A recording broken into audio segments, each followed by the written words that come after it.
Hello, friends in the Makers Movement. I don't feel like a captain today, but I guess this is your captain speaking. There was a lovely thread notification this morning, a comment from Phil Tone, and it was in response to my post on April 2nd, over a month ago. I'm looking at it now. Here, there I am. I'm yakking. And I was talking about molds. And I wrote the best thing I've ever written. And that's not rare. Usually I just keep writing and I write better and better. The bar is not set too high. Anyway, I wrote a response to Phil, and then I accidentally clicked away and then it was destroyed.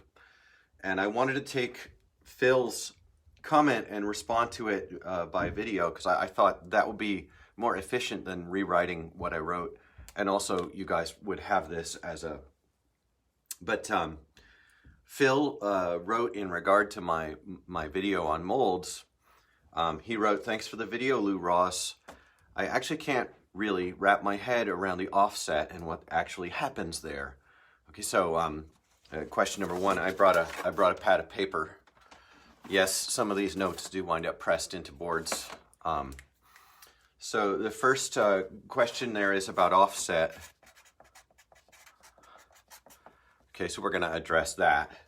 And then he says, for example, if the top mold is not the same as the bottom mold, then the board that's sitting on the top mold will have different curves than the one sitting on the bottom mold. Or am I getting something wrong there? Very good question, Phil Tone. Outstanding question. Next line. Do I just need it, quote unquote, need it when I press more than 2 boards in one mold? Question mark. Is there some source where I can read about this? I feel pretty stupid here. And then he has an emoji, which at my aging eyes, I can't tell what that emoji is. I accidentally just paged to the top because iPad. Also, what are your thoughts about the board relaxing after taking it out of the press? Did you plan your concaves higher because of the board's relaxing back to a more mellow concave? And I think I'm going to write down relax. And I'm going to put the word plan in quotations there. So we're going to talk about offset and relax. There are some opportunities in this discussion, this conversation, this internet rant for... Well, so let's just get into it. If the mold on the top is not the same as the mold on the bottom, so most offsets are a way of planning. So the mold on the bottom, we're just going to make a U shape down here for the mold on the bottom. Oh, it's terrible. I just am so ashamed of my tech. And what we usually see is that with stacking of multiple layers of wood, that offset is required to be more acute on the top one to accommodate a stacking of wood in the middle. So you've got like maybe 5 like you've got 5 thicknesses of wood in here, and your radius on the top is going to be tighter with 5 thicknesses of wood. Offsets are used in deep stacked mold use.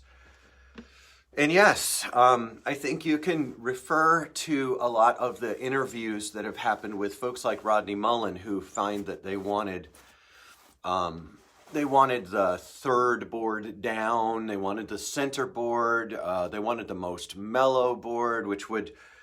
and listen, I have gone deep into this, and you see me rubbing my eyes. It's fully sincere. Part of it is... weather's been changing, and a part of it is because of sinus stuff. No big deal.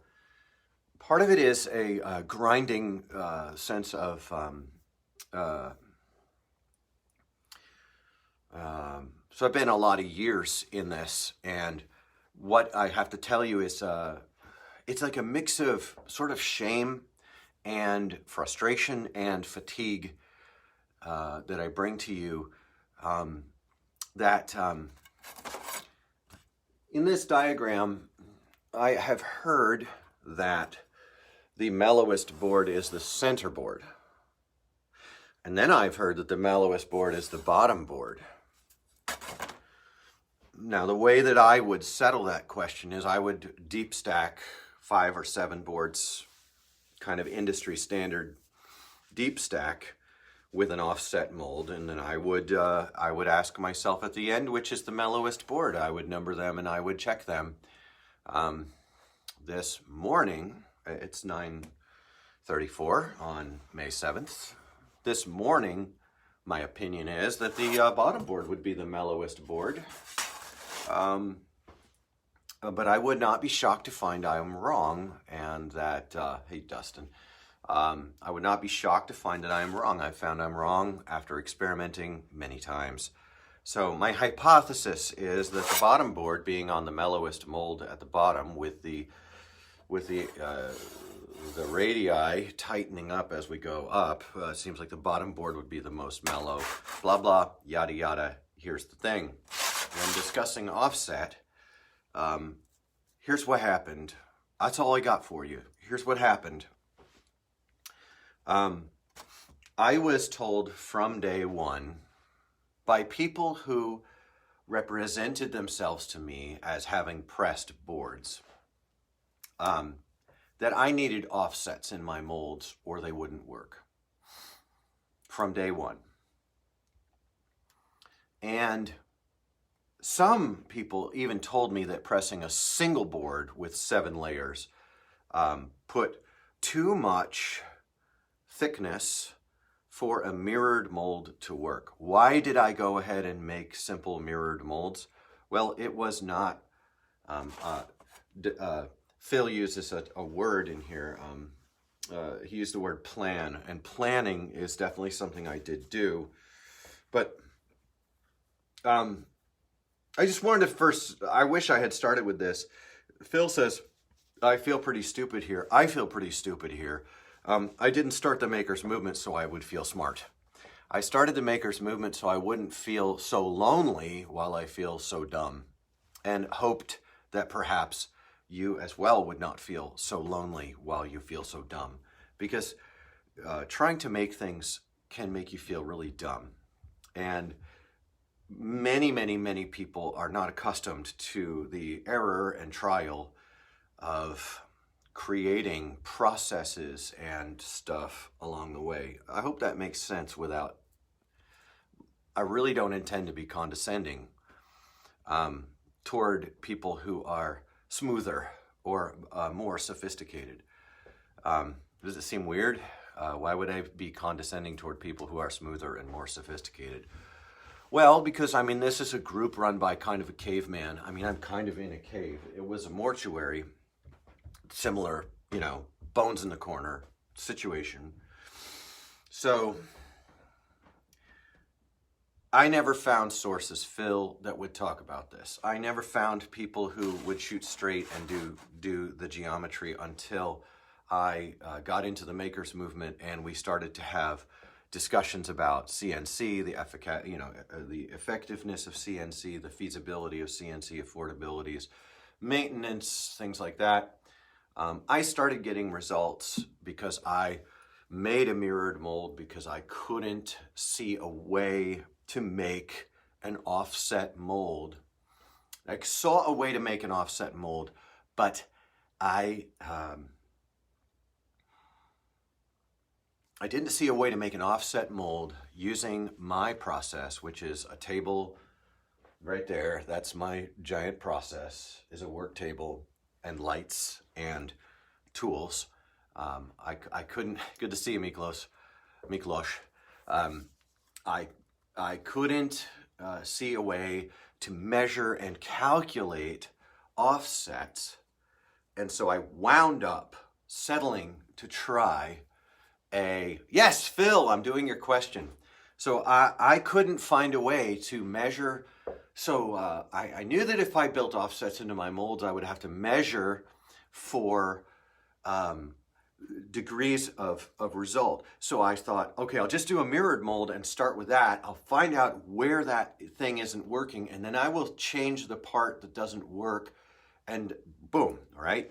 I thought, just get started. Try a mirrored mold, try it on one board, and see if you can get one board to press. I tried it. That board is on my ceiling right now, and and I made several that week, and they were bomber. My edge work was you know, honestly, it was epic, and I should never have refinished those boards. I should have left them the way they were. I wound up, after I got my good sander, I wound up making them nicer looking, and I don't know, whatever. Regret's a waste of time sometimes. So it pressed one board very, very well, and it was some time later, I think I started pressing two boards at a time, and I had been told that without offsets you cannot press multiple boards, and so I went some time just pressing one at a time, and it was working very well. But one day I kind of was feeling my oats, and I pressed two, and what I saw on the cutting of two at a time was that the glue lines were one at a time. The glue lines were good, but they were thick, and two at a time, it just seemed to smooth out my glue joints. My glue joints were sealed and they were strong, but they were visible. They weren't loose, but they were not super tight, and I had clear glue lines, and I thought, good. And they were so strong. So I thought, good. Well, I pressed two at a time, not supposed to be able to do that because no offsets. And when I pressed two at a time, my glue lines began to really be elegant. I began to see, now I had prided myself on, well, these are rustic boards coming from a little grimy workshop. They're not the mainstream. They're not necessarily for everyone. And I watched the glue lines tame down, and I thought, well, geez, that's getting close to mainstream. I'm going to lose my bragging rights on having these thick glue lines. You can see the glue, you know. And then I did two at a time, like once. I saw those glue lines, maybe two pressings, and I was like, let's try three, because you're really not supposed to be able to press three on a mirrored mold. I had been told, like, you cannot do this. Now, before it seems like I'm saying those people were just wrong, okay, I'd like to put a pin in that, because I don't necessarily think that those people were of bad intention or wrong or stupid in any way. But what the problem is it was working.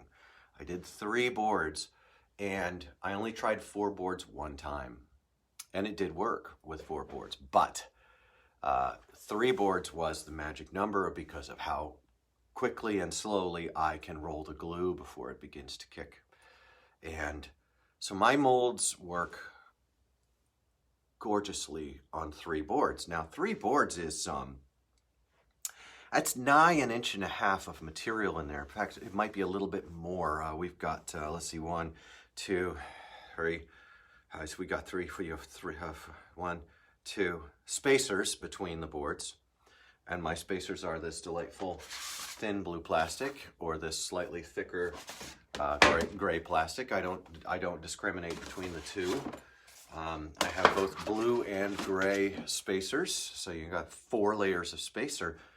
I mean, gee, guys, friends, that's a lot of material in there. That's like that much stuff.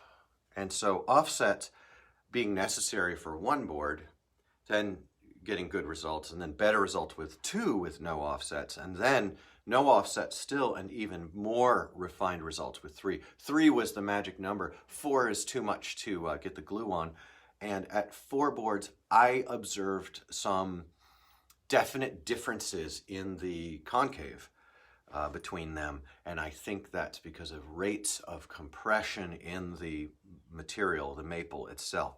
And I began to see that compression rates, I'm calling them rates, okay, the degree of compression in the maple itself was working with my low pressure, because I always press with the least possible, I have no measuring going on.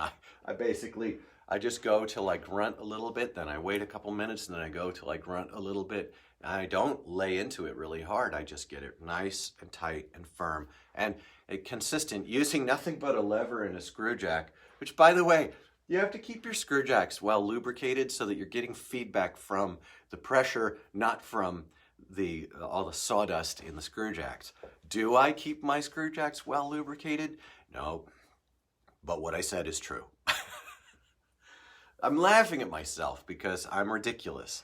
And yet, with no offsets and 3 boards stacked. Now, remember we put a pin in it?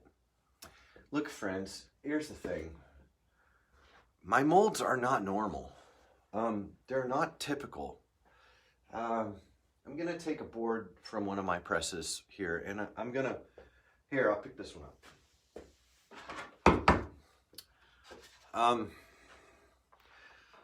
It's curved. It's curved all the way into the flat. It's gentle curves. You guys have heard me say before, here you have curve. You really have very little flat.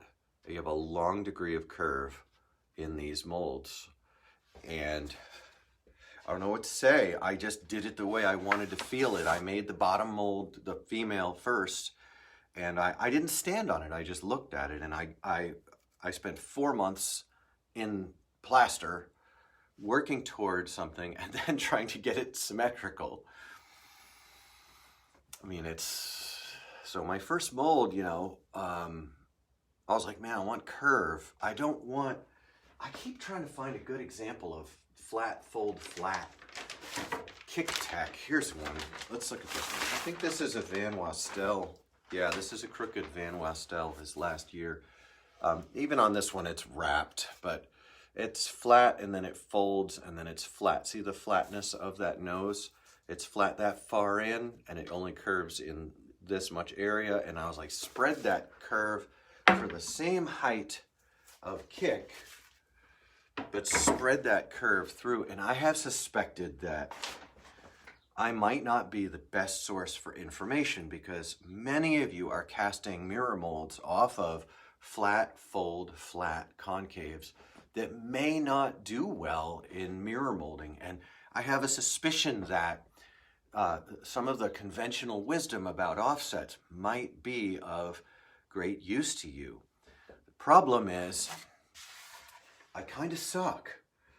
It relieves me to say so. Lowering that standard helps my sense of personal pressure, but what I found was I'm getting really good results on mirror casting. I'm also seeing others who are using flat, fold, flat concaves and they're also getting good results off of mirror molding. And I'm really happy because calculating, I started with a mirror mold and then I was going to go ahead and I was going to see what I could do to change it. Later on, some years in, I decided to try an offset, and here's how I did it. I decided to try an offset by actually leaving a veneer pack in a pressing position and casting off of the veneer pack top. So I had a bottom mold, a veneer pack, and a top mold casting. And I casted that and got what it would be if it were loaded with veneer. And it didn't work at all. That offset top mold didn't press properly. It didn't make good boards. That's what I know. And so I think that, as far as a sculptural approach, a caveman approach, I think that's probably a good guess at how to mirror mold. But I have that could have failed for many reasons. And I'm certain that folks who've invested more in figuring this out would have answers, maybe even correct ones, as to why that didn't work. But what happened to me is I settled in for 10 years on making boards and not sweating all that offset stuff. And so offset is not a thing in my world of making boards. Now, Jared Blaine over at, well, Jared's in here, but Jared has also started Skateboard Geometry. Jared has very intelligent things to say about offset. And I think that Jared, I don't think he would pick apart what I've said, because I think what I've said is, I think I've offered this in the spirit of respect and relative humility. But I just can't even, literally can't even with the offset thing. The offset thing was a reason why I couldn't do it, and then the offset thing became something I wound up not needing. There was a period of time during which I was somewhat resentful about some of the information I had been given, and it took time for me to maybe discover and open my mind to the possibility that that was information that may have been correct in certain instances, but it wasn't in my instance. And I can't, adding shims to a mirror mold. Patrick,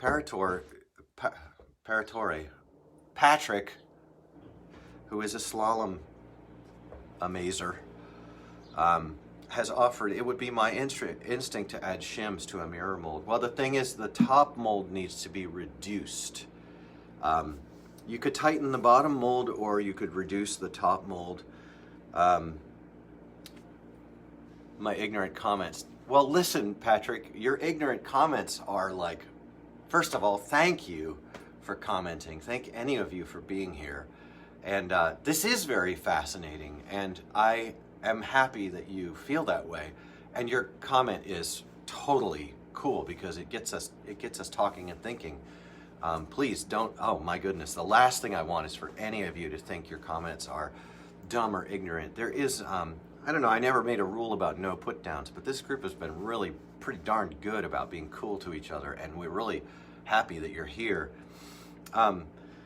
And there are applications in which you can add shims top and bottom to create different concave attributes, and that's fun. As well as you can emboss boards that way too.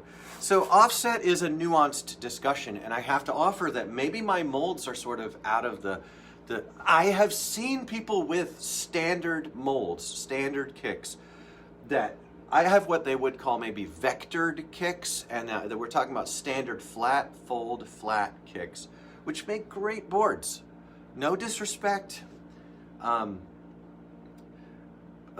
But I've seen people with standard kick molds, mirror molding, and getting great results, even stacked 3 deep.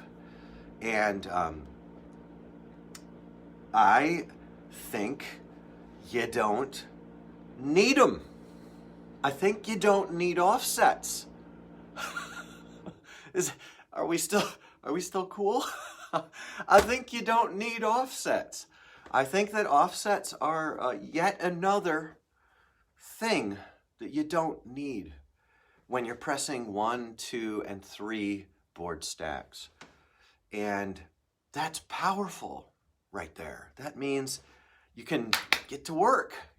Okay, so one part of this mold is being reduced, so the concave is less, and that compensates what exactly? I just don't get it.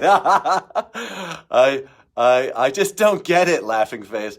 And to get it right, that way the board that is being pressed to the top mold is going to be different. Yes, okay, all right, okay. I start with the diagram. Bottom mold more mellow, top mold more acute, that accommodates for the thickness of the wood. Listen, my conclusion is you don't need offsets if you're pressing 1, 2, or 3 boards. And I could be wrong if your molds are, but if it works, work it. If it ain't broke, don't fix it. Make a mirror mold. It's fast, it's cheap. Nothing's easy, but make a mirror mold and try it. Now, I did see someone's mold exploded. Darren Mossman, maybe? His mold exploded. He lost a big chunk off the top mold, and he lost it in a place I found it very interesting. And I wonder if that might be an argument for offsets. But as I remember, he lost it off. Now, his mold... Anyway, there's a lot to be... Can't argue with results. Yeah, We can though, because my molds are so, my molds are so curvy. And maybe when you have a more acute angle in your mold, you might run into the need for offsets. But I think you all should take a deep breath, cast a mirror mold, give it a shot, see what's going on, mess with some. Now let me share another anecdotal. These are not academic, these are anecdotal. I share with you that I have seen now multiple times that offset CNC molds don't meet up correctly, don't press correctly, and don't get enough compression into the boards. And I don't like it. I don't like it. I've seen molds that costed $300, $400, $100, even $700 that have offsets that are not making good boards. And I'm sitting here, and me and some of my friends with different kinds of molds, yeah, make a mirror mold. If it doesn't work, okay, so Phil writes, haha, okay, I guess I will try making a mirror mold. And if it doesn't work, I will try the offset version. Thanks, this is so interesting to listen to. Thank you, Phil. My test pressings were done with a mirror mold, and they actually worked pretty good. Phil Tone, thank you. Patrick P., thank you for being part of this conversation. I just have a nagging suspicion that, yeah, no, you don't need that, man. I think that's what some of this comes down to is, you know, it's, I guess, I mean, it's just not my world to, I don't want to crash the ship on some rocks and sink it. And that's what happens when I get out over my skis when I'm trying to figure out all this math. Oh, Patrick, thank you. Guys, listen, today's one of them ugly cry days you get, you know. I was listening to Irish or Scottish sea shanties, say that 5 times fast, and they always make me cry. We all got issues, man. It's been a weird year. Oh, you kidding me? It's been a weird life, and it's good. It's a good weird. But yeah, this offsets. Now, I did want to talk about relax. I know that I've gone on a little bit here, and friends, thanks for bearing with me. When you press in the mold and you let them out of the mold, they relax. They drop down a little bit and stuff. So Phil's question on the rate of relax in them was, is there, he writes, also, what are your thoughts about the board relaxing after taking it out of the press? Did you plan your concaves higher because of the boards relaxing back to a more mellow concave later? Look, man, I said this in the beginning. To say I didn't plan would be wrong. It's a mischaracterization. I'm not the dude from Lebowski. I'm not a chill person. Look, man, every time I try to plan something, I discover how little I know. And that, if I leverage that experience right, humiliation can turn to humility. But man, no, I just was like, I'm going to make this mold. And then I spent so long making the mold, I was like, oh God, I please hope this works. Oh, Miklos, you said something so smart there. Listen, I said, I put so much work into making this mold, I can't keep trying to make it right. And so 4 months after I began, I just cast it in concrete to just see if it would work. And it made terrific boards. And I was like, holy crap. I probably could have done that the second week in. But I just kept reworking and reworking. I think I was going mad. And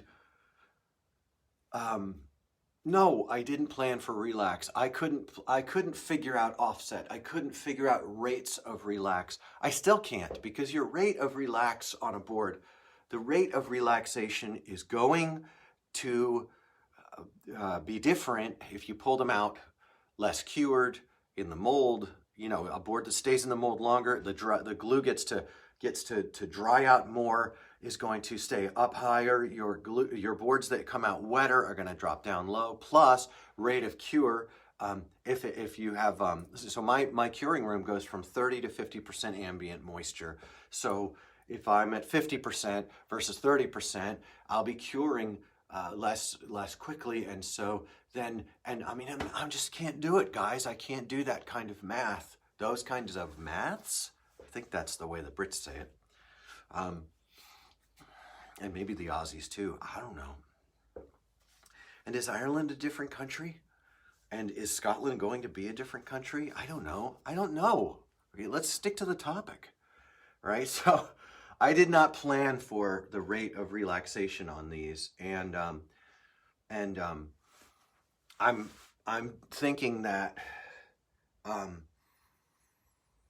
I think maybe one of the best things you could take away from this time together is, I'm not saying don't think about it, and I'm not saying don't plan, but don't overthink. Don't be afraid to go 2, 3, 4 castings in concrete. That's a lot of concrete blocks. I have a step that I just put one of my molds as a step. I have molds buried in my backyard DIY that were no good that I tried, but I didn't try them all the same month. I got something that worked and began making boards on it, and then I would try something about every other year or every 6 months or like that. I mean, it wasn't a schedule, and I don't keep a journal. All I have is this weird foggy memory to work from. But I hope this was helpful for all of you guys, especially to encourage you to, I don't know, try what you got. Try it. See what happens. If something good happens, go with what's good and build on that. Once I got that first working mold, planning is how we discover what does not work, and that's good. But once I got that first mold going, I cast that mold in plaster and took it to another kind of level. I widened it and I began to play with, and I widened it by like 3 inches. Honestly, right now, I don't even remember how I did it. I know I widened one really wide, and I know how I did that. But friends, can you see the body language here? I know it's a lot of work, and I know there's a lot of failure along the way. And I'm not sure it's worth it sometimes. Does that come through? I'm not sure it's worth it. It's up to you how you feel and what you think it's worth. But this is how it was with me, how it is with me, and I'm just one of many voices. There are other groups that have got good people sharing good stuff. I see some hilarious things too, and hilarious things are, I just want to learn, but I don't want to learn math. I want to learn tricks, and I want to make great skateboards, and I'm kind of like, I built a mold and then I derived off of that, and I'm happy with Phil Tone says it is worth it. And you guys caught me on a day. I have been off the social media for a period of time. I've been constantly having to recombobulate my world in skateboarding, and I'm feeling some good pressures and some difficult pressures in my skateboarding life. So I see Greg Pravaznik's just joined us. I'm not wearing your hat. Wore it all day yesterday. I hope you enjoy this, Greg. You'll have to go back and rewatch because we're winding down our time together. But today was a discussion, and hopefully a fruitful one, on offset and rate of relaxation in response to Phil Tone's questions on my, I gotta open this up, on my video from April 2nd, Mysteries About Molds. And Phil, again, had written, thanks for the video, Lou Ross. I actually can't really wrap my head around the offset and what actually happens there. Greg's also feeling pressure. Greg, I would invite you to DM me. I would like you, and I would like to have a chat with you. For example, if the top mold is not the same as the bottom mold, and then the board that's sitting in the top mold will have different curves than the one that's sitting on the bottom mold, or am I getting something wrong here? And you're not. It's just that confusing. Do I just need it when I press more than 2 boards in one mold? You know, and how long have I been pressing boards here? And how long have I been farting around with other people who are pressing boards here? And dude, bro, seriously, oh no, try something, find this, start with the simplest thing and become more sophisticated from there forward. That's if we were to nutshell this one, you start with the simplest working solution to making skateboard decks. Whether that's a direct mirror mold off of an uncut blank that you know is pin straight, very rare, right? Or that's making a plaster and then get something working, get some boards making, good. Then take a casting of that in plaster and start messing with that, good. See if you can get a working mold off that, I bet you will. And mirror cast it, right? And then find out how many deep you can go. I can go 3 deep on mine with like very little distortion, very little, man, and so just go. I know that you're gonna wind up, I wrote in my response, it costs time, it costs money, you gotta have a press, you gotta have jacks, you gotta have, you gotta have molds. That's probably $100 of materials in a mold well made. Chicken wire, fiberfill, pea gravel, 5,000 pound, extra Portland. Okay, box it, glue it to wood so that if it cracks and moves a little bit, it won't fall apart. Put wood along the sides of it and trim that in. Gorilla glue wood to it so it holds together. Put some screws in the corners so it's boxed up so if it cracks, it doesn't fall apart. If it does crack, don't be afraid to do a Bondo patch on it. It's okay. You know, like, I just want to reach out there and give you guys just a punch in the arm of brotherly love and say, you got this. And also at the same time, it's okay if it takes more time than it looked. And it's okay if you want to quit for a while and you feel like you need to detoxify from some of the pressure. That's okay too. I think you can tell I feel pressure. I did, like, big hug to all of you who are playing around in this field. I feel that discussions of offset and rates of relax. Yes, Mike Villalobos, I did an epoxy patch on my cracking and it still presses amazingly. I even had cracks in one of my molds that I didn't patch. And some of my boards would have this little relief of a crack on the top that I would sort of sand out through all the padding of the press. I had boards that had that crack relief in them and I just left it. That looked good.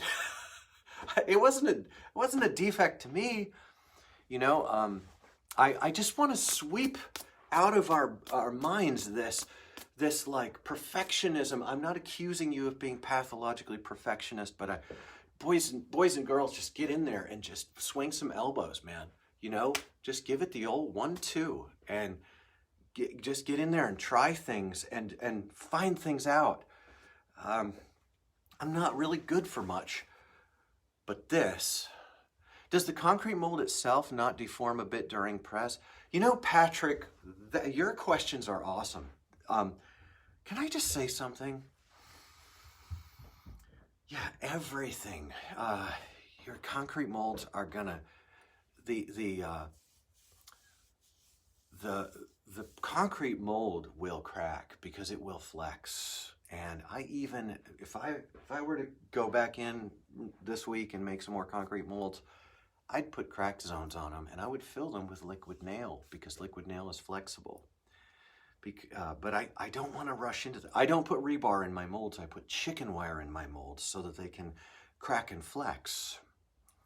What if they crack diagonally and you're not getting a perfectly straight pressing? You know what? It probably doesn't matter, friends. It's probably a tiny bit. You're going to be fine. You're going to be fine. Keep going. Keep going. The form on Patrick, your questions are great, and there's fodder here for more of these, but today was offset and rate of relaxation as a it's all a foil to just encourage you to say, hey, you know what? Find something that works, the simplest possible solution to getting boards pressed, and then refine that and make that more sophisticated as you can as you go forward. And I hope you have a great day. I hope that today you, I don't know.